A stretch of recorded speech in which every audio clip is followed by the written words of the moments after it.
3. Jadi di sini saya akan membuat video untuk memenuhi tugas ujian akhir semester saya pada mata kuliah Studi Agama Kontemporer dengan dosen pengampu yaitu Bapak Muhammad Abdul Malik MPD.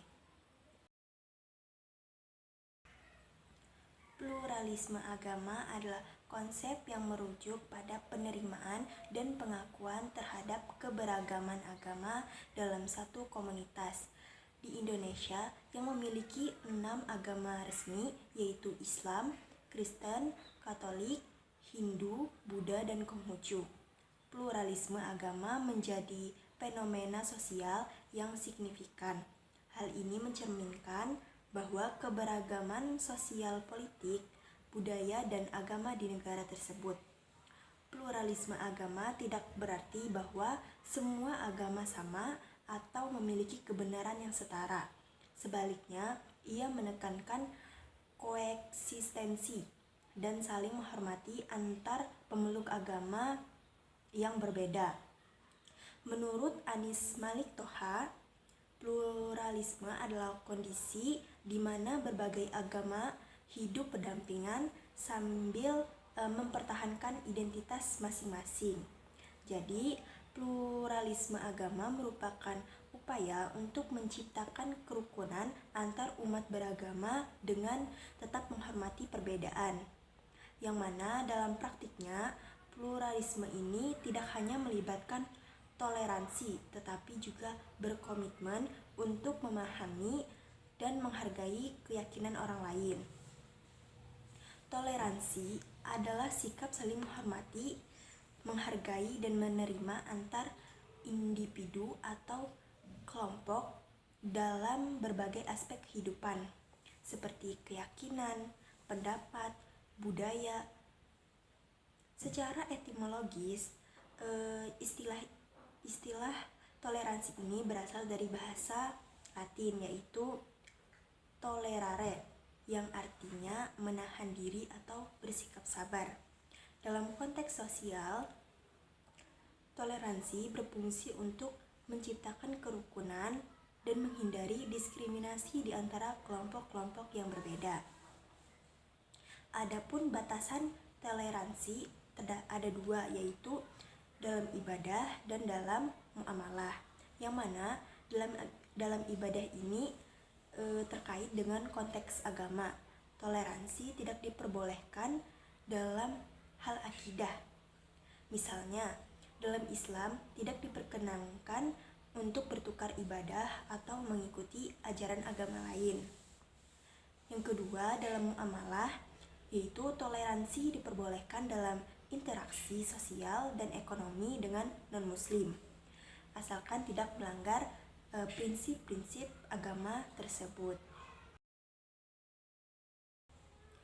Feminisme adalah gerakan sosial dan ideologi yang memperjuangkan hak-hak perempuan dan kesetaraan gender pada berbagai aspek kehidupan, termasuk politik, ekonomi, sosial, dan juga budaya. Adapun tujuan utama dari feminisme adalah untuk mengatasi ketidakadilan dan diskriminasi yang dialami oleh perempuan, serta menciptakan masyarakat yang lebih adil dan kesetaraan gender. Di sisi lain, merujuk pada kondisi di mana perempuan dan laki-laki memiliki hak, tanggung jawab, dan peluang yang sama. Jadi, hal ini mencakup akses yang setara terhadap pendidikan, pekerjaan, kesehatan, dan partisipasi dalam pengambilan keputusan. Dalam perspektif Islam, perempuan dan laki-laki diciptakan dengan hak dan kewajiban yang setara, yang mana keduanya memiliki tanggung jawab yang sama dalam hal ibadah, serta hak untuk mendapatkan pahala dan hukuman atas perbuatan mereka. Jadi, hal ini menunjukkan bahwa di dalam Islam tidak membedakan posisi seseorang berdasarkan jenis kelaminnya, melainkan pada tingkat pengabdian kepada Allah Subhanahu wa taala. Jadi, sikap saya dalam feminisme ini, saya mendukung feminisme karena gerakan ini bertujuan untuk mencapai kesetaraan gender dan menghapuskan diskriminasi terhadap perempuan. Yang mana feminisme ini berjuang untuk hak-hak yang setara bagi perempuan dalam berbagai aspek kehidupan, termasuk pendidikan, pekerjaan, dan partisipasi politik. Jadi hal ini membantu menciptakan masyarakat yang lebih adil. Khilafah dalam pandangan Islam adalah sistem pemerintahan yang dipimpin oleh seorang khalifah yang bertugas menerapkan hukum syara dan mengatur urusan umat. Secara teknis, khilafah merupakan lembaga pemerintahan Islam berdasarkan Al-Quran dan Sunnah, yang mana bertujuan untuk menegakkan agama dan memajukan syariah. Pandangan tentang khilafah sangat dipengaruhi oleh konteks sejarah, sosial, dan juga politik. Sementara beberapa orang melihatnya sebagai sistem ideal untuk menegakkan hukum Islam. Secara menyeluruh, banyak pula yang menganggapnya tidak relevan di dunia modern yang telah berkembang menjadi negara-negara bangsa dan sistem pemerintahan yang beragam. Menurut saya, khilafah dan Pancasila tidak dapat disatukan karena perbedaan mendasar dalam tujuan, yang mana tujuan cara kepemimpinan serta nilai-nilai yang dijunjung. Yang mana Pancasila sebagai ideologi negara Indonesia lebih sesuai dengan kondisi masyarakat yang majemuk dan sistem demokrasi yang dianut. Demokrasi adalah sebuah sistem pemerintahan di mana kekuasaan politik dan pengambilan keputusan dilakukan oleh rakyat atau warga negara baik secara langsung maupun melalui perwakilan yang mereka pilih. Hubungan antara demokrasi dan Islam merupakan tema yang kompleks dan sering diperdebatkan di kalangan intelektual Muslim. Secara umum, terdapat 3 pandangan utama untuk mengenai hubungan antara demokrasi dan Islam. Yang pertama, ada kelompok yang berpendapat bahwa Islam dan demokrasi saling membutuhkan dan dapat saling mengisi.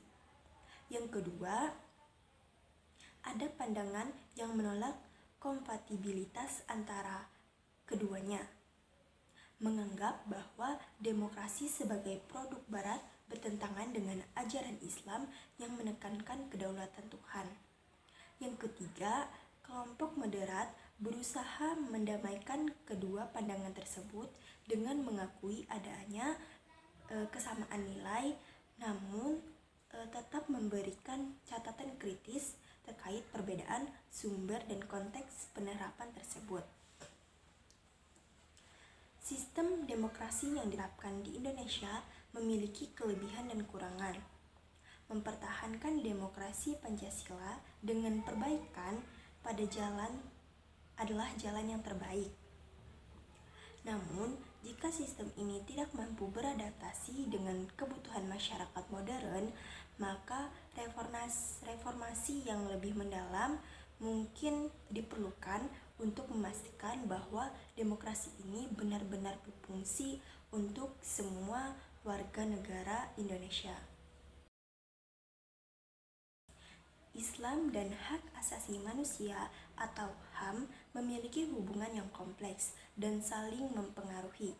Dalam konteks ajaran Islam, prinsip-prinsip HAM telah ada sejak awal perkembangan agama ini, di mana Islam menempatkan martabat manusia sebagai hal yang sangat penting.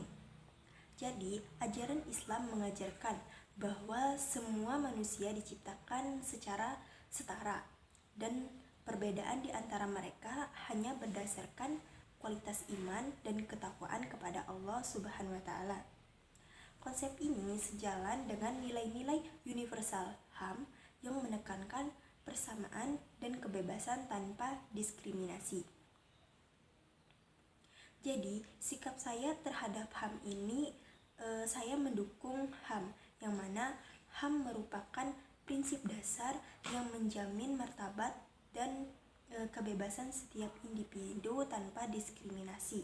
Dukungan terhadap HAM penting karena menciptakan masyarakat yang adil dan setara, di mana setiap orang memiliki hak untuk hidup, berpendapat, dan mendapatkan perlindungan dari penyalahgunaan kekuasaan. Selain itu, menghormati HAM juga berkontribusi dalam stabilitas sosial dan pembangunan berkelanjutan. Dalam konteks global, perlindungan terhadap HAM menjadi landasan untuk mendorong perdamaian dan kerjasama antar bangsa. Dengan demikian, komitmen terhadap HAM bukan hanya tanggung jawab moral, tetapi juga investasi untuk masa depan yang lebih baik bagi semua. Moderasi beragama adalah sikap dan perilaku dalam menjalankan ajaran agama yang menekankan keseimbangan, toleransi, dan penghormatan terhadap keyakinan orang lain. Dalam konteks Indonesia, moderasi beragama menjadi sangat relevan mengingat keberagaman budaya dan agama yang ada di negara ini. Konsep ini mendorong umat beragama untuk meyakini kebenaran ajaran mereka tanpa mengesampingkan atau merendahkan keyakinan orang lain. Moderasi beragama juga berfungsi sebagai perekat sosial yang membantu ekstremisme yang dapat memicu konflik. Dalam praktiknya, moderasi beragama di Indonesia diharapkan dapat memperkuat komitmen kebangsaan dan menjadikan agama sebagai sumber nilai yang mendukung kehidupan masyarakat yang damai dan juga toleran.